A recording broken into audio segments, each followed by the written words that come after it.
সংক্ষেপে বেশ কিছুদিন ধরেই আলোচনায় পুলিশের সাবেক মহাপরিদর্শক বেনজির আহমেদের বিপুল সম্পদ অর্জন ও দুর্নীতি। রাজনৈতিক অঙ্গনেও আওয়ামী লীগ বিএনপি নেতারা এ নিয়ে দিচ্ছেন পাল্টাপাল্টি বক্তব্য।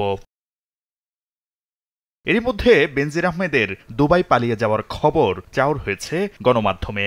ইতোমধ্যেই ব্যাংকে গচ্ছিত টাকাও সরিয়েছেন বলে গুঞ্জন উঠেছে।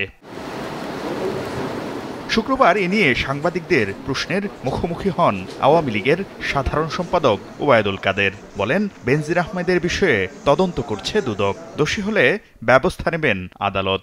দুদক যদি মামলা করে আদালত ঠিক করবে, তাকে গ্রেপ্তার করবে, কখন করবে, জেলে পাঠাবে।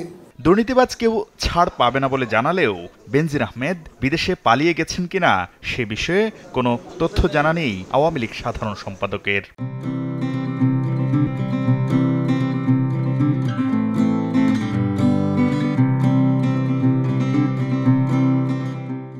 আমি ঠিক জানি না, এটা দুদক বলছে তারা টের পেয়েছে, দুদক সেটা প্রমাণ করবে। বিভিন্ন সময়ে বিএনপি নেতাদের বক্তব্যের জবাবে ওবায়দুল কাদের বলেন, বিএনপি দুর্নীতিবাজদের তালিকা করলে প্রথমেই আসবে তাদের নেতাদের নাম।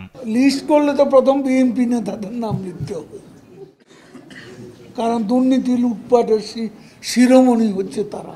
এদিকে রাজধানীর জাতীয় প্রেস ক্লাবে বিক্ষোভ সমাবেশে বিএনপির সিনিয়র যুগ্ম মহাসচিব রুহুল কবির রিজভী অভিযোগ করে বলেন, সরকারের আশ্রয়ে আজিজ বেনজিরদের জন্ম হয়েছে, তাই তাদের দুর্নীতির দায় সরকারকে নিতে হবে।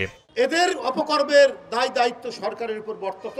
সেই সরকার প্রথমেই তাদের বিরুদ্ধে ব্যবস্থা নিত, অথবা সরকারকে পদত্যাগ করতে হতো যদি সত্যিকার গণতন্ত্র থাকতো। আর ব্যর্থতার দায় স্বীকার করে অবিলম্বে সরকারকে পদত্যাগের আহ্বান জানান বিএনপি নেতারা। শাকির আহমেদ, সময় সংবাদ, ঢাকা।